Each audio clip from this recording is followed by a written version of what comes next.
ficar gravando, ó, tá aqui o simulado 2, vamos explicar a questão por questão na ordem. Oi. Essa primeira questão do simulado, triângulo, tem as coordenadas, aí a gente tira a coordenada e como é que transforma na área. Pronto. Eu vou explicar de um jeito, aqui, né, a perguntinha, de um jeito que você não precisa, porque tem alguns alunos que estavam no remoto e não assistiram o vídeo referente ao determinante, tá bom? Então, ó, explicar aqui é mais geral. Por exemplo, a primeira questão, a explicação tá no ponto aqui. Primeira coisa, eu vou pegar e fazer um retângulo que abranja aí todo esse triângulo, tá bom? Tipo assim, ó. Tá aqui, ó. Fiz aqui um retângulo. Deu para entender aí esse retângulozão aqui, ó? O triângulo está interno a ele. Se você já sabe fazer o determinante ou quiser relembrar, a gente pode até fazer, não tem problema não. Aí nesse triângulo, nesse retângulo aqui, para me calcular a área dele, você percebe que tem um cachorro latindo aqui danado. Que a base aqui é 6 e a altura daqui para cá é 7. Ó. Então se eu calcular a área de um retângulo, é base vezes altura e dividir. E base vezes altura, divide não é triângulo. Então a área desse retângulo é 42, né? 6 vezes 7, 42. Como eu quero a área desse triângulo que está pintado aqui dentro, o que é que eu vou fazer? Vou calcular a área desses triângulos que estão em branco e subtrair, tirar do retângulo. Beleza? Aí como é que fica? Eu já coloquei aqui essa distância, ó, a altura desse aqui é 3, ó, se você observar, ó, do 1 até o menos 2. E a base dele aqui é 6. Tá bom? Tá dando microfonia ou alguém tá com o microfone ligado?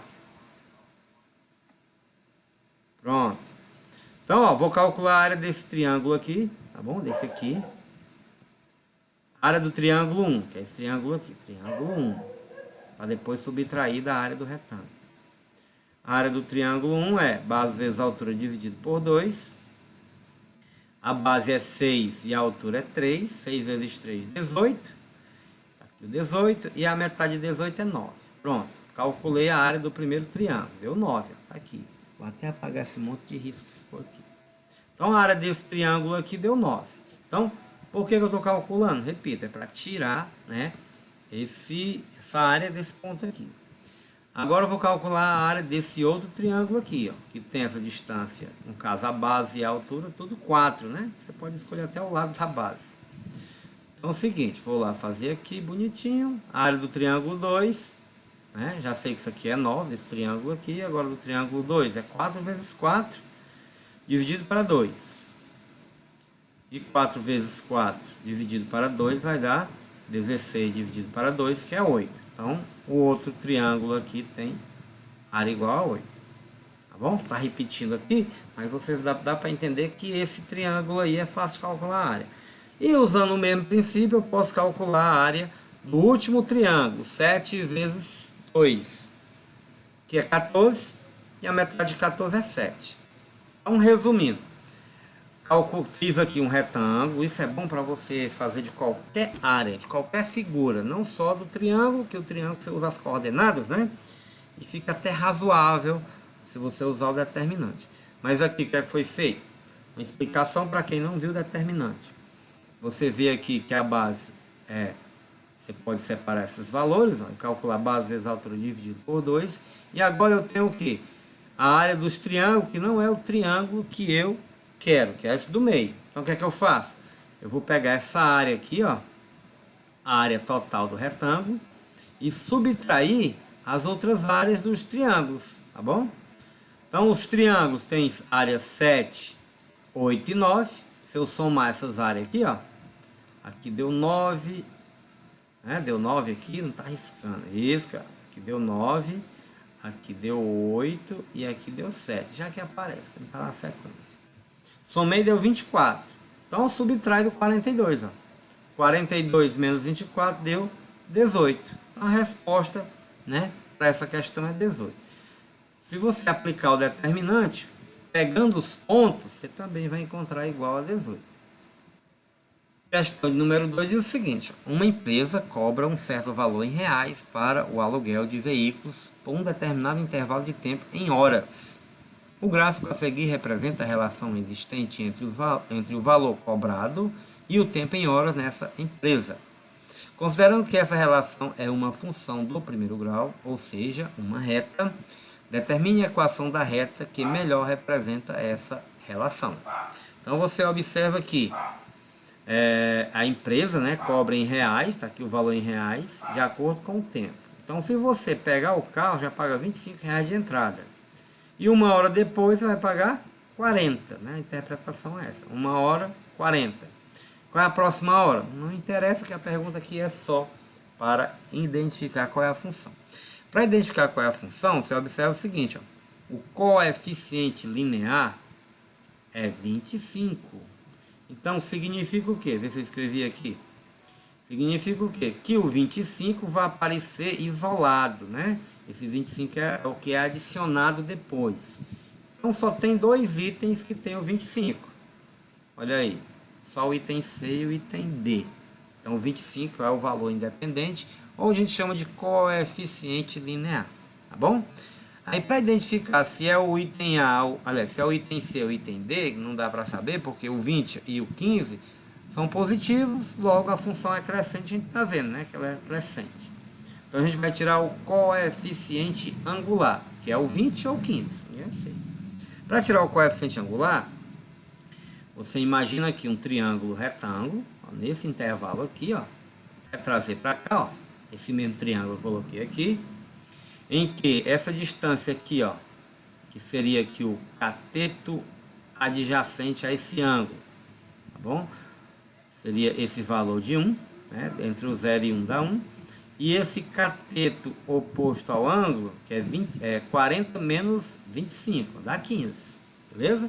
Então tem aqui o triângulo retângulo, e o coeficiente angular é exatamente a tangente desse ângulo aqui, ó.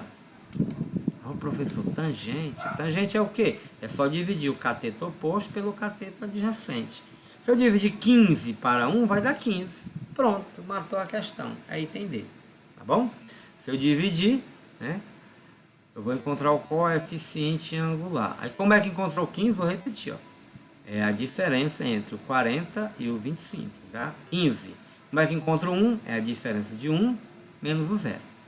Então a resposta correta é item D de dado. Só sobrou ele, né? Risquei todos os demais. Claro que eu poderia simplesmente fazer logo, né? Coeficiente angular linear, usando a tangente, sem precisar eliminar os itens. Mas se você esquecer tangente, né? É só você eliminar aí 3 itens e ficar 2 para o chute, né? Ninguém quer chutar, mas é necessário, de vez em quando precisa dar aquele chute. Diz o seguinte: um carpinteiro recebeu a tarefa de construir um telhado que tem a forma da superfície lateral de uma pirâmide de base quadrada. Está aí na figura, né? As dimensões representadas no desenho abaixo, tá aí. As dimensões 12 por 12 e a altura daquele triângulozinho é 10. O valor da mão de obra cobrado por esse carpinteiro é 30 por metro quadrado. R$30 para cada metro quadrado de superfície de telhado construído.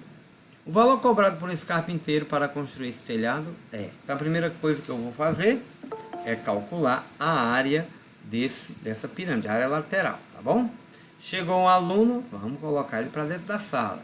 Permita que a Denisa entre, a Denisa Moura.